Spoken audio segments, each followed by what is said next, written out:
Donc, bonjour, je m'appelle Stéphanie Chouinard. Bienvenue au Carnet de bord avec Joseph Yvon-Thériault. J'aimerais commencer par remercier le Salon du Livre d'organiser cette belle rencontre et à remercier M. Thériault d'avoir accepté cet entretien. Donc, M. Thériault, bonjour. Bonjour, c'est moi qui vous remercie. Je suis très content, moi aussi, de participer à ce travail. Donc, commençons. Écoutez, c'est un entretien qui s'adresse surtout aux jeunes de l'école secondaire. Donc, j'aimerais commencer par vous poser quelques questions sur votre jeunesse. Vous avez grandi dans la péninsule acadienne. Est-ce que vous pouvez nous parler un peu du jeune Joseph Yvon-Thériault? Qui étiez-vous à 15 ou 16 ans? Qu'est-ce qui vous passionnait? Qu'est-ce que vous faisiez de vos temps libres, par exemple? D'accord. Donc, je devrais commencer en disant que moi, je suis né en 1949, en décembre 1949, donc juste à l'orée des années 50.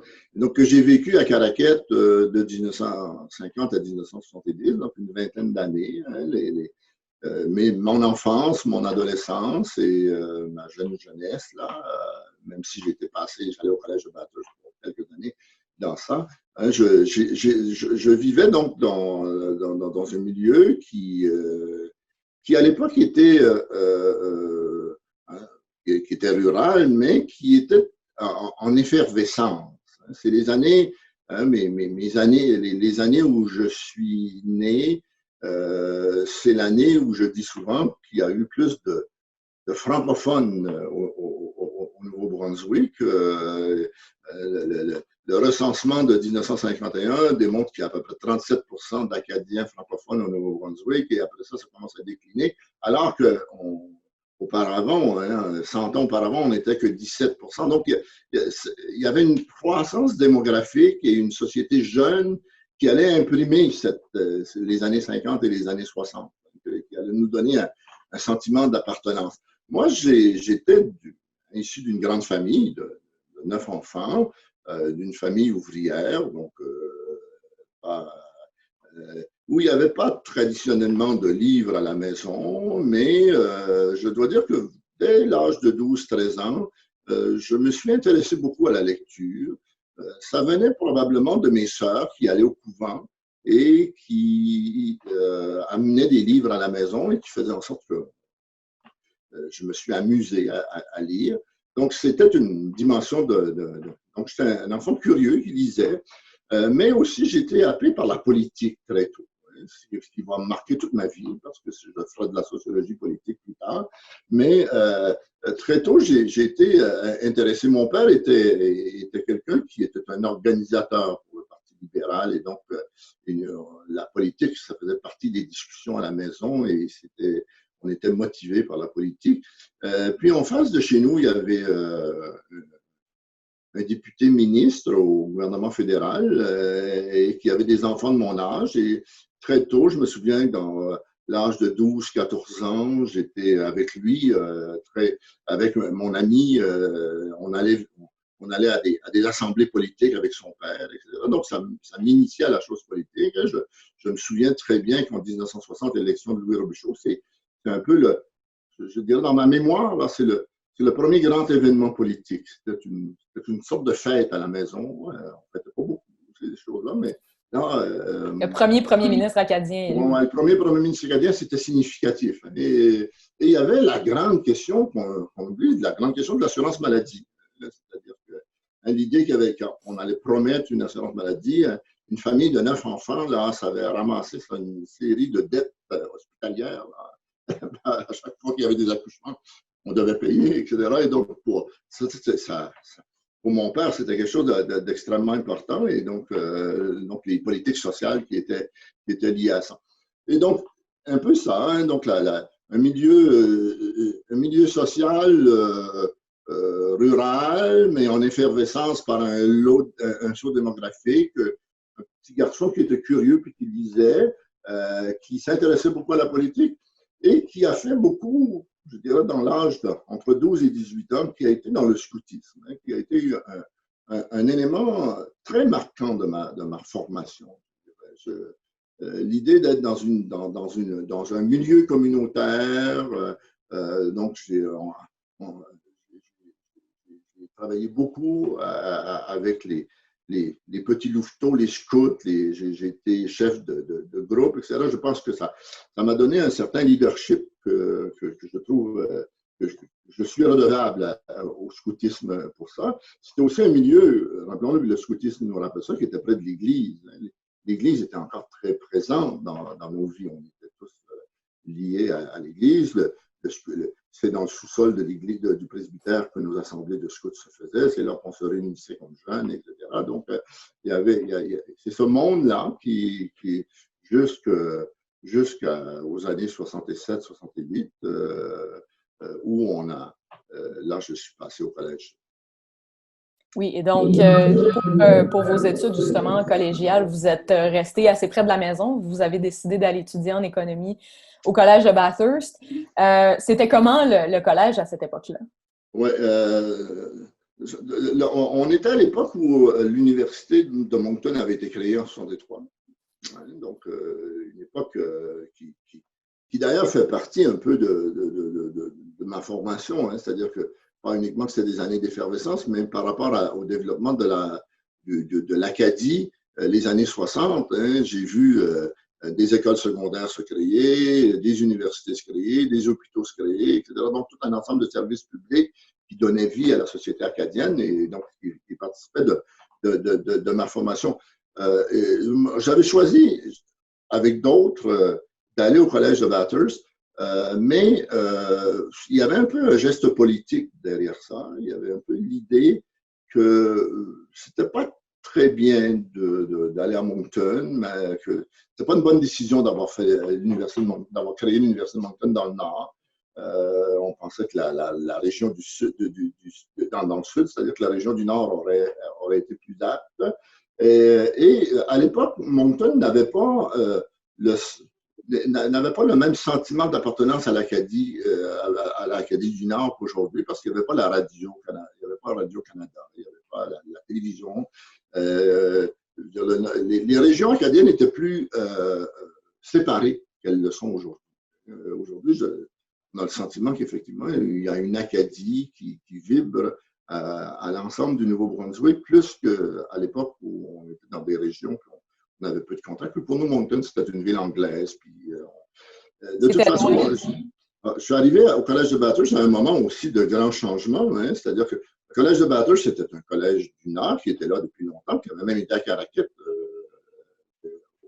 à la fin du 19e siècle, puis qui a déménagé à Bathurst plus tard pour des raisons qui avait de la meilleure communication par les trains. Le collège de Bathurst, c'était un petit collège et on était 400 à 500 étudiants sur la butte en haut. Et assez fascinant parce que c'était l'époque où le clergé était en voie d'affaiblissement, on pourrait dire. Les prêtres quittaient la prêtrise, quittaient défroquaient, etc.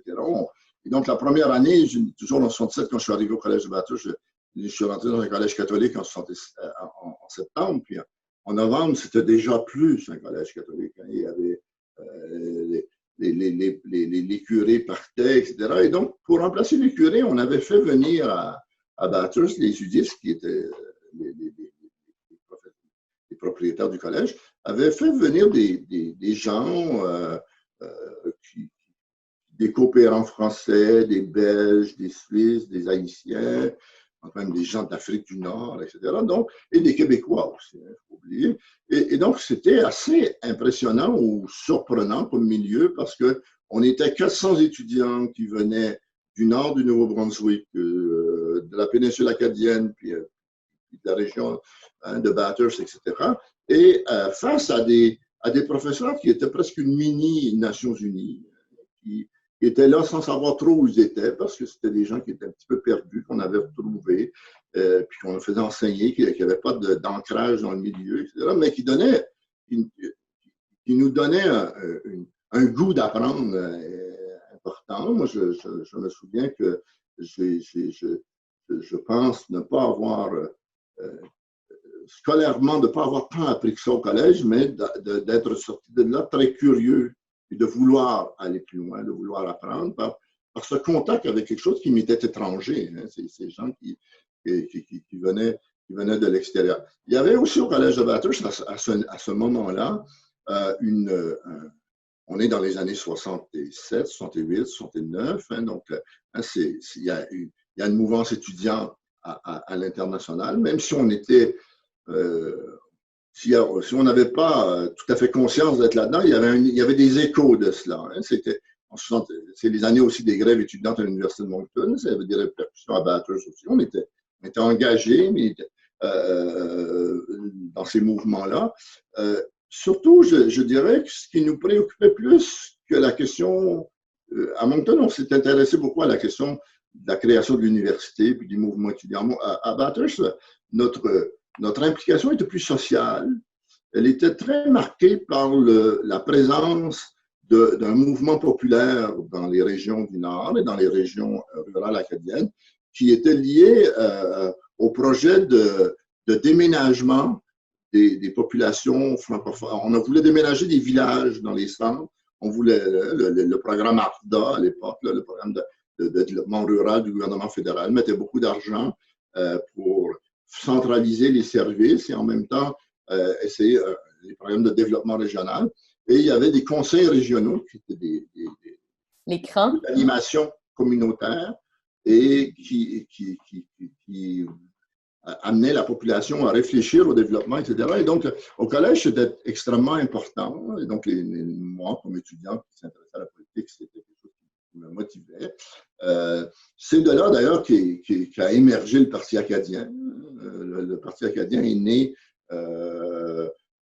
en 71, 72, mais avec des gens comme Euclide Chiasson, comme Michel Leroy, qui étaient des professeurs au collège, des jeunes professeurs au collège de Bathurst à l'époque, qui nous motivaient. Et donc, c'était une action plus sociale que nationale au départ. Hein. C'est-à-dire que c'était le développement des régions socio-économiques du Nord, la pauvreté de la société acadienne et la représentation des Acadiens dans les instances néo-brunswickoises qui nous motivaient. À l'époque, même si on était nationaliste, là, je veux dire, c'est sûr qu'on a toujours l'identité acadienne, la défense de l'identité acadienne, la défense du français. On était dans les années où le gouvernement Robichaud a amené les lois sur le bilinguisme, a créé des institutions francophones, etc., et qui a suivi après coup par la dualisation, puis toutes ces questions-là. Donc, c'était des années de mobilisation qui a marqué beaucoup mon parcours, mon intérêt pour la chose socio-économique, si on peut dire, peut-être qui déviait plus de la politique. Hein. On pourrait dire que la politique, c'était l'intérêt pour les institutions, pour la vie politique comme telle. Puis petit à petit, je me suis plus intéressé, sans délaisser la politique, aux mouvements sociaux qui allaient influencer la vie politique, hein, ce que j'appellerais dans un mot savant la société civile. La société civile, oui. C'est intéressant que vous parliez de cette effervescence-là qui avait lieu au début des années 70, fin des années 60. D'ailleurs, il y a un documentaire de l'ONF qui témoigne très bien de cette époque-là, Un soleil pas comme ailleurs, qui relate un peu justement ces mouvements qui souhaitaient et qui poussaient pour le développement régional des régions du Nord. C'est intéressant de voir aussi, on est dans un contexte post-électoral au Nouveau-Brunswick, que ces enjeux-là existent encore aujourd'hui, d'ailleurs. Oui, tout à fait. Je pense que là, on est dans quelque chose d'une continuité où il n'y a pas, ça ne s'est pas amélioré, on pourrait dire même que ça s'est détérioré. Hein, j'ai parlé tout à l'heure de la croissance démographique du moment où je suis né, moi, puis du moment où j'étais jeune à Caraquet, puis dans la péninsule, puis dans le nord du Nouveau-Brunswick. Hein, la population acadienne était jeune, mobilisée. Aujourd'hui, c'est une population vieillissante et c'est une population qui décroît aussi. Hein. Dans les recensements de 2011, par exemple, dans la péninsule acadienne, ça me frappe en disant que c'est la première fois depuis l'établissement des Acadiens dans cette région-là, autour de 1760, qu'on voit une diminution de la population acadienne. Et c'est une diminution qui n'est pas due à l'assimilation, c'est une diminution, et pas uniquement due non plus à la faible démographie, une diminution qui est due à l'exode de la population, donc c'est vers les régions, vers Fort oui, vers l'Ontario, vers le Québec surtout, puis vers le nord, vers le sud du Nouveau-Brunswick.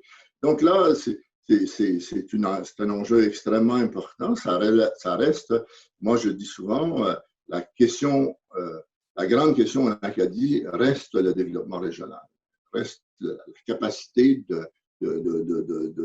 d'innover dans des régions rurales pour qu'il y ait une population suffisante pour, je dirais, faire société dans ce milieu-là. Et actuellement, c'est pas évident.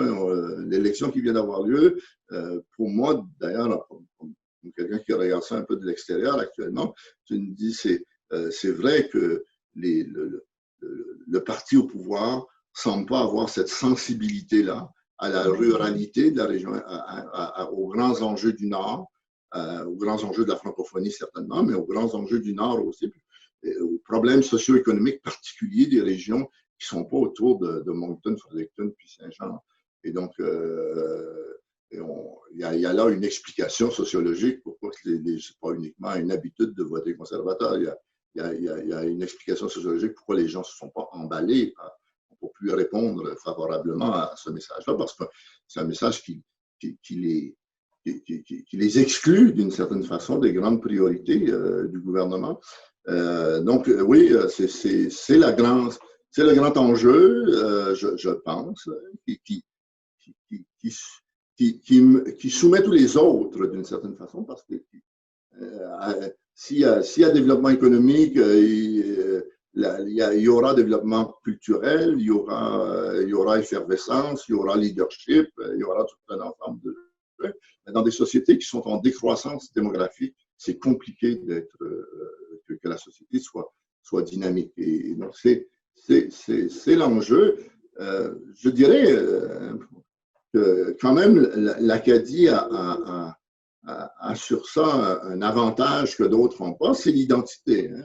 L'identité, pour moi, est un facteur de cohésion, est un facteur de capacité de mobilisation, est un facteur de capacité de s'organiser collectivement. Et donc, c'est pas toutes les communautés, pour avoir étudié les communautés francophones hors Québec, je dis ça, c'est pas toutes les communautés francophones hors Québec qui ont ce potentiel-là, qu'autour de leur identité, ils sont capables d'une mobilisation sur des enjeux qui ne sont pas toujours identitaires. Hein. La question des écoles, la question de sauver sa caisse populaire, la question de sauver son hôpital, toutes ces questions-là. Et on le voit d'ailleurs au Nouveau-Brunswick, la question des hôpitaux, la question des petites écoles, la question de la ruralité, ce n'est pas essentiellement au Nouveau-Brunswick, mais les anglophones ruraux se mobilisent moins. Mm-hmm. À l'exception, mais d'une façon, mais qui n'est même pas sur la ruralité, à l'exception du corps, c'est-à-dire ils se mobilisent de façon antagoniste et non pas de manière positive à la défense de leur mode de vie. Oui, puis ça, c'est quelque chose qui transparaît beaucoup dans vos travaux, hein, et dès vos premiers écrits, la question justement du pouvoir politique à l'extérieur des institutions normales, comme l'Assemblée législative, par exemple, le pouvoir politique de ce que vous avez appelé la société civile.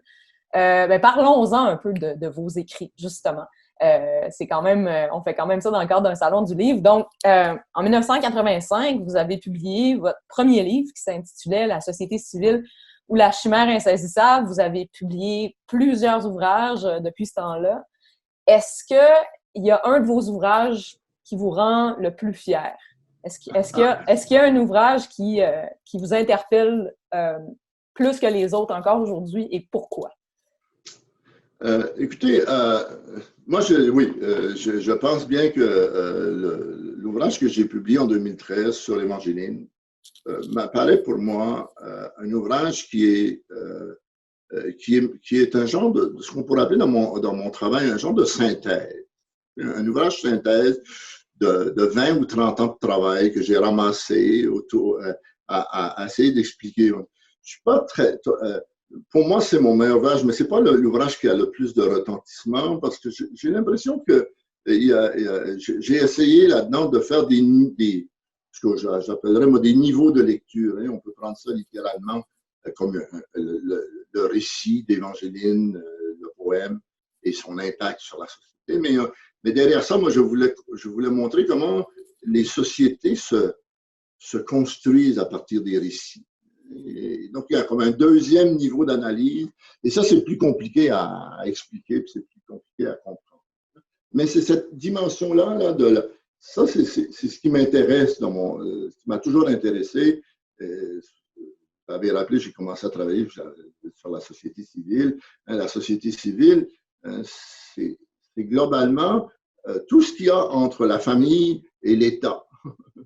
Tout ce qui est le lieu d'organisation d'une société qui n'est pas politique dans le sens étatique, c'est pas les institutions politiques, puis c'est pas non plus les identités personnelles, c'est pas la parenté, etc. C'est la société civile dans le sens d'une civilité, le voisinage, mais les institutions religieuses, les institutions sociales qu'on se donne, les mouvements sociaux, etc. Et c'est essayer de montrer comment ce lieu-là est un lieu c'est là qu'on doit regarder pour savoir comment la société fonctionne et comment elle influence le politique ou elle influence pas le politique. Et je dirais particulièrement dans une société acadienne ou dans une société sans État ou dans une petite société qui n'a pas une frontière politique précise. C'est-à-dire que l'Acadie est une société parce qu'elle agit à travers ses mouvements sans nécessairement qu'il y ait une frontière. Le meilleur exemple, c'est l'élection de la semaine dernière ou le mois dernier. C'est-à-dire qu'on dit l'Acadie n'a pas de frontière, mais quand elle s'exprime, on s'aperçoit qu'il y a une frontière. Oui, puis elle est quasiment chirurgicale entre le Nord et le Sud. On dit, écoutez, ces gens-là n'ont pas voté nécessairement en disant qu'ils étaient acadiens, mais ils ont voté parce qu'il y a un réseau, il y a un ensemble de rapports sociaux, il y a des mouvements de représentation, etc., qui fait, tout d'un coup, tu te dis, ben regardez, il y a quelque chose qui fait en sorte qu'il y a un modèle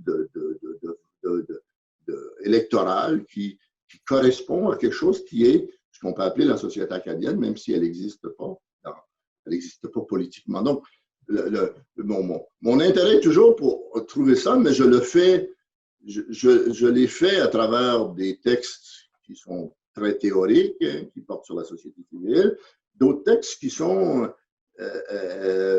plus empiriques, essayer de comprendre. Mes premiers travaux portaient sur les coopératives. Le mouvement coopératif acadien m'apparaissait comme déjà une expérience d'une société civile qui se met en branle et qui essaie de se auto-gouverner économiquement, qui réussit jamais à le faire, mais qui transforme quand même les choses. On n'est plus dans le monde de la pêche, par exemple, à l'époque où les Jersiais géraient la pêche des côtes de la baie des Chaleurs puis du golfe Saint-Laurent. On est dans un autre monde. Les Acadiens ont participé maintenant à l'économie des pêches de façon différente. Et donc, il y a des choses qui changent, puis ces choses-là ont changé beaucoup, pas totalement au niveau du politique, pas uniquement au niveau du politique, pas totalement au niveau du politique, mais aussi au niveau, c'est la société qui a fait bouger, Je dirais d'ailleurs que même chez l'Acadie est exemplaire dans ce sens-là. Chez les francophones hors Québec, la plupart des évolutions ou des avancements de la francophonie depuis les années 80, du moins, hors Québec, ont été des gains juridiques. Et pas au Nouveau-Brunswick. Au Nouveau-Brunswick, on n'a pas ni les hôpitaux, ni les écoles, ni la dualité.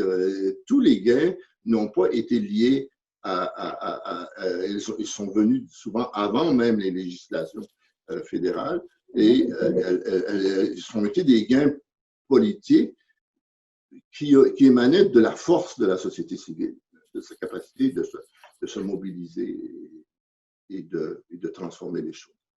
Eh bien, il y avait aussi l'aspect démographique aussi, hein, si on compare l'Acadie du Nouveau-Brunswick avec l'Acadie de la Nouvelle-Écosse, par exemple.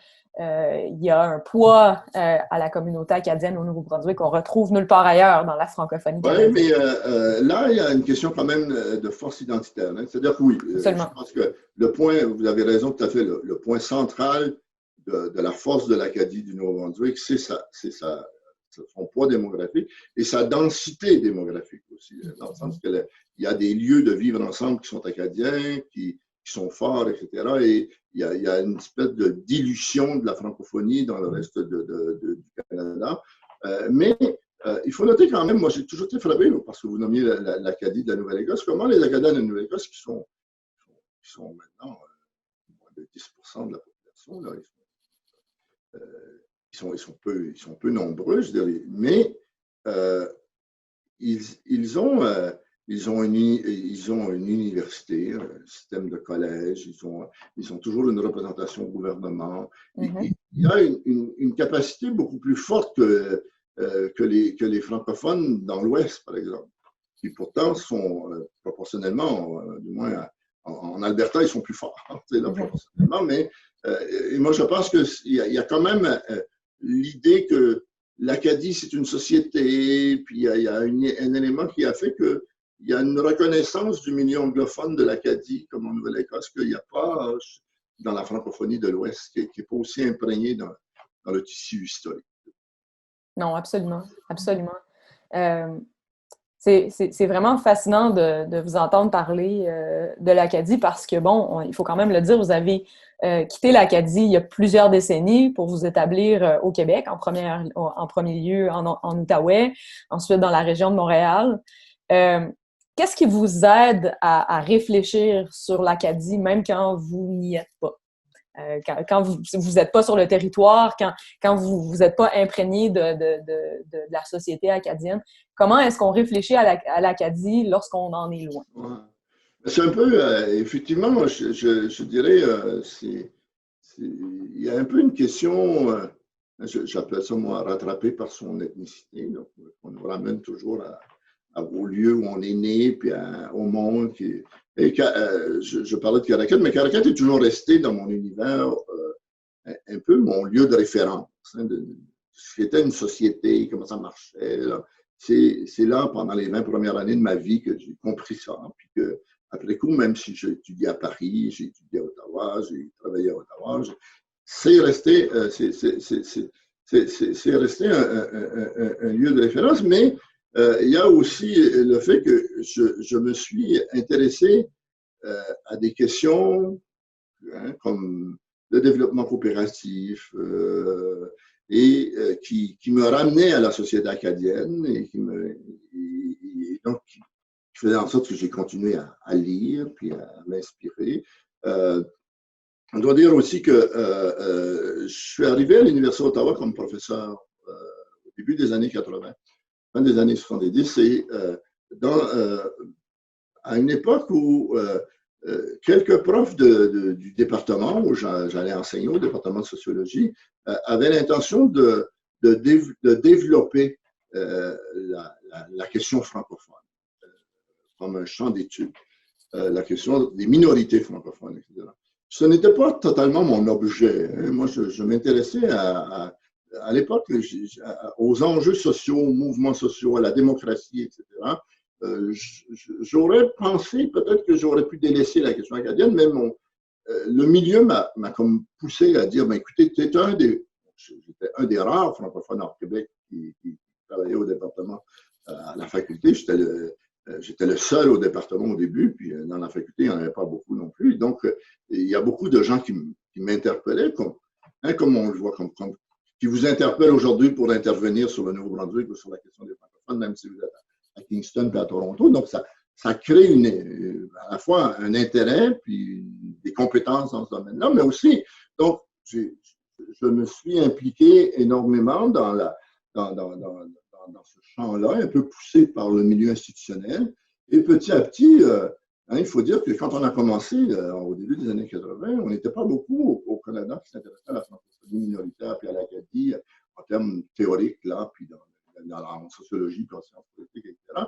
Et sur ça, sans qu'on l'ait voulu, puis c'est pas uniquement moi, je pense à des gens comme Linda Cardinal, qui nous rejoignent après à Ottawa, puis d'autres qu'on a trouvés dans la francophonie, à Greg et Isabelle Mickey à Moncton, etc. Petit à petit, on a créé un réseau qui aujourd'hui fait des conférences, à l'ACFA se réunit avec une centaine de participants, avec des gens qui sont spécialisés, des jeunes chercheurs, des doctorants, des chaires de recherche, etc. Donc, c'est quand même développé quelque chose là, sur ce champ d'études qui est ce champ ce champ de la francophonie minoritaire, que moi, j'ai toujours un peu intégré aussi à la question du Québec. Je n'ai jamais voulu comprendre, même si en sociologie, on étudie beaucoup les minorités à travers le concept de l'ethnicité. Ça, j'ai été tenté à un moment donné, parce que je suis dans ce milieu-là, mais petit à petit, je suis revenu à la vieille question, que la question de l'Acadie, puis la question de la francophonie, ça s'est représenté de manière plus nationale qu'ethnique. Je veux dire par là plus politique, plus une volonté de ce que j'ai appelé faire société. L'identité ethnique, ça renvoie souvent à une identité personnelle, à ce que ton père, ta grand-mère, ta tante, ta mère étaient, puis comment on a ramené des habitudes et une volonté d'une filiation. Tandis que la nation, c'est l'idée qu'on n'est pas uniquement un groupe identitaire, on est aussi un groupe qui veut faire société, qui veut avoir des institutions, qui veut avoir son propre champ culturel, qui veut être intégré dans ses propres écoles, etc. Et donc il y a cette distinction-là. Et ça, je dis, c'est en se ramenant à la vieille tradition de la sociologie nationalitaire ou nationaliste qu'on peut mieux comprendre cette dimension-là de la francophonie. Je pense encore que ce qui signe l'intérêt de la francophonie, les études identitaires et les études ethniques sont intéressantes en soi, mais je dis c'est pas ça qui signe l'originalité de la francophonie minoritaire. Un simple fait qui remarque ça, c'est que tous les groupes ethno-culturels en Amérique du Nord, ils ne veulent pas des écoles séparées. Parce qu'ils veulent conserver une tradition, mais leur grand projet, c'est l'intégration dans la société nord-américaine. Les francophones, à l'image des autochtones, eux veulent une société. Ils disent non, nous, on est d'une culture spéciale, spécifique. On va vivre en interface avec l'autre communauté, mais on ne veut pas se fondre dans un grand tout. Et donc, cette dimension-là, c'est ce que moi j'appelle la dimension nationalitaire de la question francophone, de la question acadienne, etc. C'est la dimension de faire société, etc., qui différencie pas uniquement de façon prétentieuse les Acadiens des immigrants irlandais ou des immigrants italiens, les différencie dans leur représentation. Ils ne se représentent pas de la même manière. Ils se représentent comme une société en interface. Oui, puis pendant longtemps, c'est l'Église catholique qui portait ce message-là d'une certaine autarcie, d'une certaine autonomie. Vous disiez tout à l'heure que lorsqu'on pense à la francophonie canadienne, selon vous, il faut inclure le Québec. Et vous avez écrit il y a quelques années que d'être francophone, de faire partie de la francophonie canadienne, c'est en partie de devoir se résoudre d'être des Québécois d'autres frontières. Oui. Puis j'ai dit aussi que Montréal restait la métropole de la francophonie canadienne et ça, pour moi, c'est lié à cette idée que la francophonie canadienne, elle veut faire société, elle veut avoir des institutions. Et des institutions dans le monde moderne, c'est des universités, c'est de la télévision et du cinéma, c'est un ensemble de mécanismes que tu dis à 40 000, on n'est pas capable de faire ça. Il y a une dimension démographique là, qui fait en sorte que l'Acadie du Nouveau-Brunswick est un petit peu plus capable, mais en même temps, les artistes acadiens reconnaissent que s'il n'y avait pas le public québécois, ils ne pourraient pas continuer à faire le théâtre qu'ils font. Ils ne pourraient pas continuer à publier les livres. Et moi, quand j'ai commencé à faire de la sociologie en français, je me suis dit, écoutez, si on est 20 qui font ça hors Québec, là, ça ne marchera pas. On n'est pas assez là. Il faut que, si je fais ça en français, il faut que les Québécois, il faut que je sois intégré dans un réseau où les Québécois y sont aussi. Et donc, je comprends qu'il y a une friction depuis les années 60 qui s'est développée entre le Québec et l'Acadie et la francophonie, mais je reste persuadé qu'actuellement, les Acadiens, comme les francophones, ont tout gagné à s'identifier à une culture. Une fois, je me souviens que j'étais dans un congrès, on parlait de Radio-Canada, qu'on critique beaucoup à Québec en disant qu'il est trop québécois, dans les faits, il est trop montréalais. Mais il y a quelqu'un qui avait dit les feux montréalais, je suis tanné de voir les feux montréalais. Moi, j'avais dit, si on veut rester francophone au Canada, il faudra que les feux montréalais deviennent un petit peu nos feux. Et dans le sens que il faut. Cette idée, et cette idée-là, elle est très en liée aussi à une certaine forme de tradition. Et moi, quand j'étais jeune, je disais que, comme scout, on était près des curés, là, puis tout ça. Au presbytère, nos curés, ils lisaient le devoir. Au collège, nos professeurs qui venaient du Normandie, je me souviens, le professeur Blanchard, en français, il nous faisait lire les éditoriaux de Claude Ryan pour nous apprendre à construire un texte, etc. Donc, c'est l'idée qu'on faisait partie d'une culture qui nous dépassait. J'ai eu peur dans les derniers temps que les francophones au Québec se replient sur une identité communautaire qui fait en sorte que il y a un film de Pierre Perrault qui se termine où la dame, elle regarde par la fenêtre, puis elle dit, vous savez, quand on n'a pas de pays, le pays se résume à ce qu'on voit de sa fenêtre.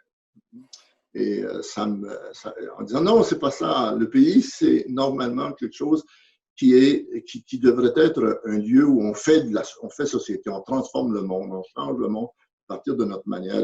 Et j'ai toujours pensé que la distance qui s'est établie entre l'Acadie puis le Québec, mais moins qu'ailleurs, hein, mais cette distance-là peut être dommageable à cette capacité de vouloir de dire non, on fait partie d'une culture. Être francophone en Amérique du Nord, c'est être une minorité, mais on a la chance d'être une minorité qui fait partie aussi d'un univers qui est issu d'une grande culture, hein, la francophonie, qui a une société avec un État qui est présent, qui est le Québec, etc. Et donc, il me semble que c'est en s'intégrant à l'intérieur de ça qu'on a plus de chances de penser que ce n'est pas qu'une question de filiation. On fait partie d'un immense projet d'une société nord-américaine francophone, mais d'une francophonie mondiale, etc. Et ça,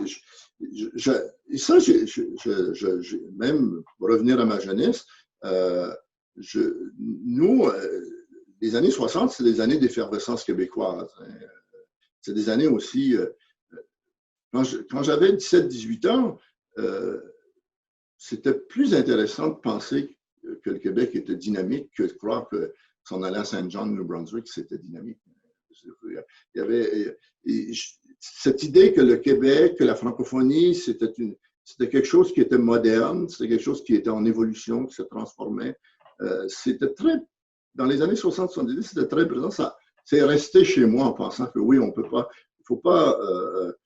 Je suis pour le régionalisme, je suis pour les identités locales, je suis pour le développement des arts locaux, mais je dis, faisons-le dans une collaboration puis une ouverture avec le reste de la francophonie, parce que sinon, on se coupe d'une des dimensions centrales de ce qu'on veut faire, qui est l'idée d'une société et non pas uniquement d'une mémoire.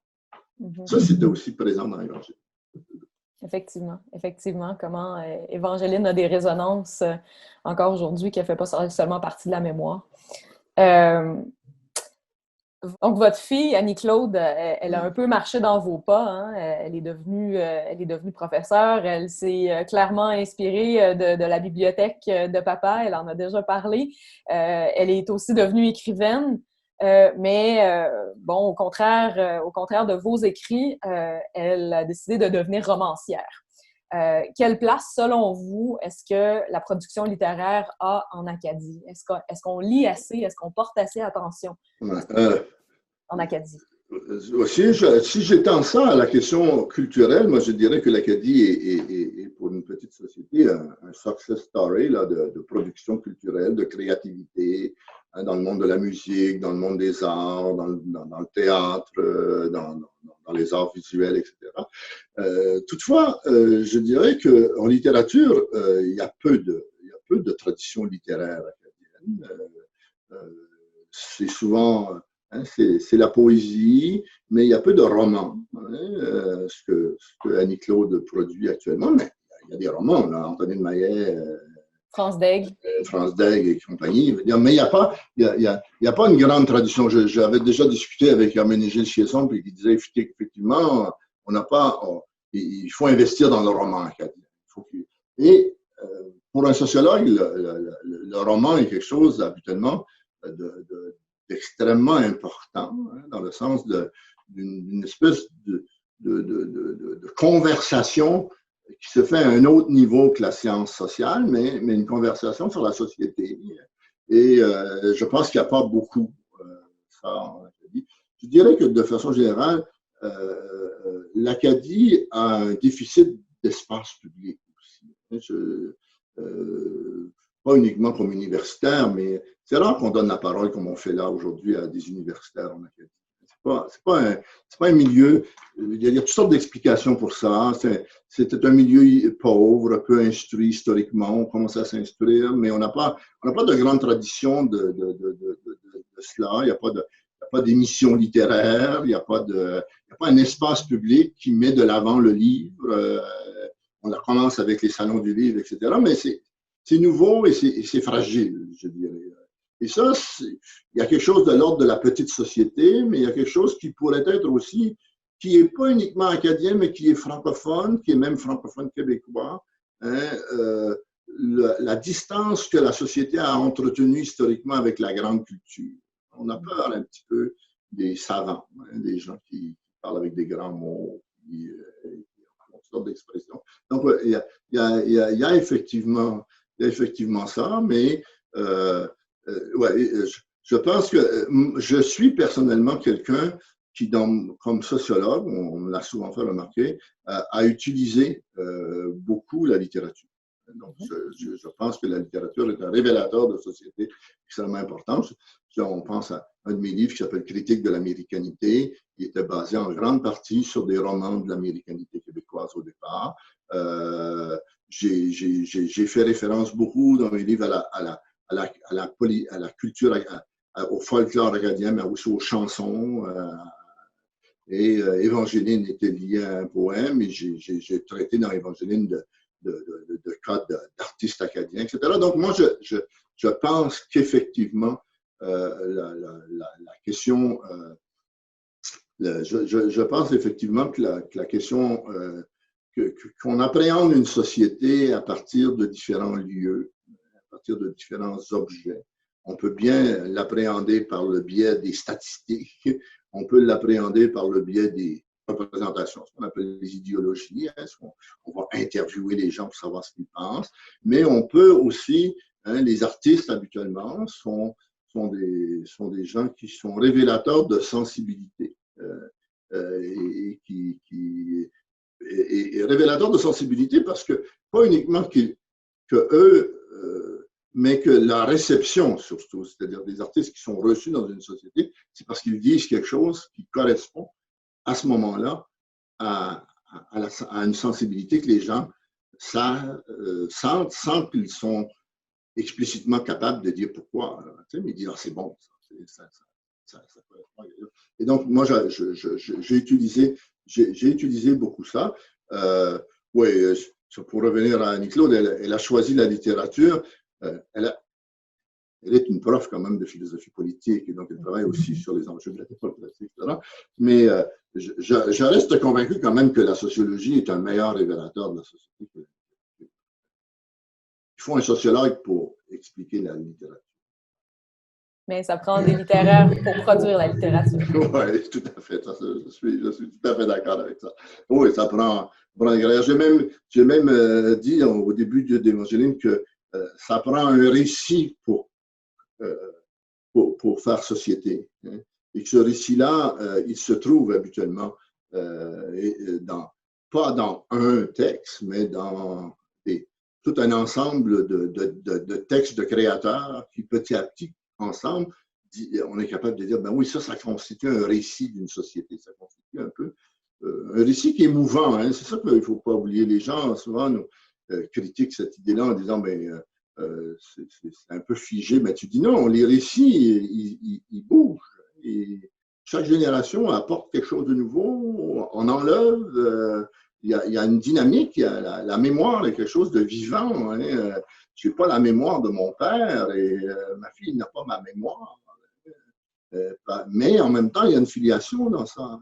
Il y a une filiation qui est celle d'une mémoire qui est vivante, qui s'est construite, puis un petit peu comme un millefeuille. Là. À chaque génération, on ajoute des choses, puis on enlève, puis petit à petit, la société bouge, puis elle évolue, mais on reste, on est marqué par quelque chose. Mm-hmm.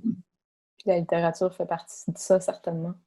Oui. Bien, merci beaucoup, M. Thériault. Ça a été un grand, grand plaisir de discuter avec vous. Donc, je vous laisse le mot de la fin. Bon, ben écoutez, c'est moi qui vous remercie, puis je suis très content de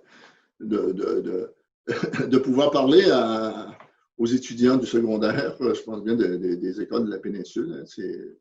C'est de là où je viens, et comme je l'ai dit tout le long, c'est resté pour moi un lieu un test de ce qu'est une société. Regardez, ça m'apparaît le milieu que j'ai connu le mieux et que j'ai continué à étudier et donc qui m'intéresse beaucoup. Merci.